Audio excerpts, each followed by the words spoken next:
हम पार्टी के जितने भी उम्मीदवार होंगे उसका विरोध हिंदू संगठन करेगी।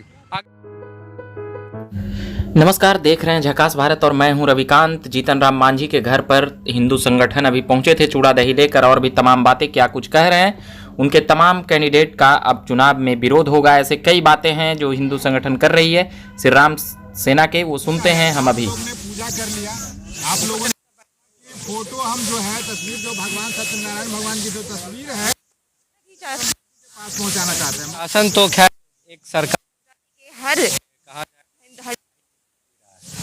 जहाँ मांझी जी को साफ साफ पता था कि समस्त हिंदू समाज, उनके भाषा में अगर कहा जाए तो उनके लिए दलित स्वर्ण वगैरह वगैरह, लेकिन हमारी भाषा में कहा जाए तो समस्त हिंदू समाज यहाँ आज आकर के उनके साथ करके सत्यनारायण भगवान की पूजा में शामिल होगा और वो प्रसाद ग्रहण करवाएंगे। लेकिन वो उस भ्रम में ये है कि समस्त हिंदू समाज जो है उनके लिए अनुचित कार्य कर रहा है, वो और भ्रम फैला रहे हैं। वो अपने आप को दलित समाज का नेता बताते हैं, दलितों के लिए कुछ नहीं सोच रहे हैं, ऊपर से तोड़ने वाले उलूल जुलूल बयान दे रहे हैं। तो इस चीज़ को बताने के लिए हम लोग आए थे और साथ में बैठ करके खाते, लेकिन मांझी जी को ये कहीं नहीं गंवारा, पता नहीं कहाँ फरार हो गए। कल से सिक्योरिटी बढ़वा दी, आज जाने नहीं दिया। जैसे लगा कि हम लोग ब्राह्मणवाद तो ठीक है, आतंकवाद लेकर के उनके पास नहीं। सोचिए ना, यहाँ पे उनका ऑफिस है और यहाँ पे दलितों की बस्ती में पानी नहीं आ रहा है, पानी का भी व्यवस्था नहीं है। कम से कम दलितों को सही ढंग का पानी तो दे दें। खाना तो वो मांगते नहीं है, खाना तो हर आदमी अपने कर्म के हिसाब से आज तो हम लोग खिला दिए साथ में, अगले दिन कौन खिलाएगा? अगले दिन कौन खिलाएगा?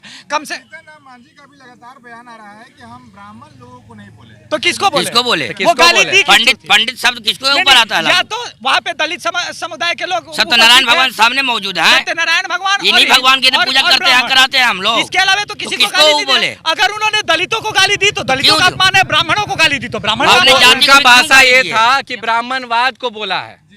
यहाँ सिर्फ और सिर्फ भारत देश में भारतीयवाद है, समस्त हिंदू समाज के द्वारा चलाया हुआ भारतीयवाद, जो बाबा साहब अम्बेडकर भी मानते थे और आज के दलित समाज भाई भी मान रहे हैं और समस्त हिंदू समाज भी मान रहा है।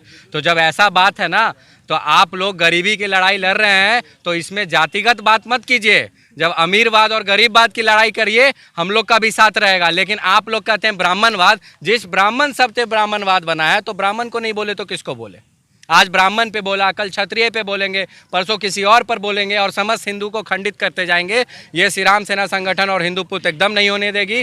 जब तक इस तरह का बात होता रहेगा, लगातार विरोध होगा। और एक मैं संदेश देना चाहता हूँ कि इसके बाद मैं हर दलित बस्ती में जाऊँगा, वहाँ बैठ करके सत्यनारायण भगवान की पूजा भी कराऊंगा और वहाँ भोग लगा के प्रसाद भी साथ में खाऊंगा। ये हमारा चुनौती है।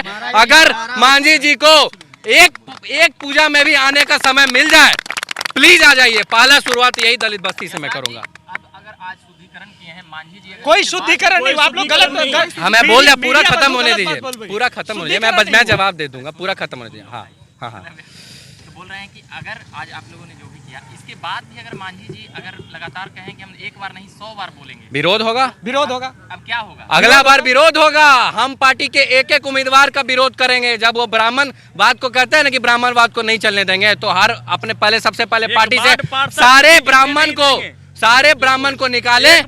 अगला चुनाव में हम पार्टी के जितने भी उम्मीदवार होंगे उसका विरोध हिंदू संगठन करेगी। अगर वो ब्राह्मणवाद को नहीं समझेंगे तो समस्त हिंदूवाद को समझना पड़ेगा। जैसा कि आपने सुना कि किस प्रकार से क्या कुछ कह रहे हैं तमाम हिंदू संगठन, और भी क्या कुछ जीतन राम मांझी को लेकर ब्राह्मण पर बयान देने के बाद यह विवाद हुआ। और ये तमाम खबरें अभी चल रहा है झकास भारत पर। चैनल को सब्सक्राइब नहीं किए होंगे तो कर लीजिएगा। मेरा नाम हुआ रविकांत। धन्यवाद।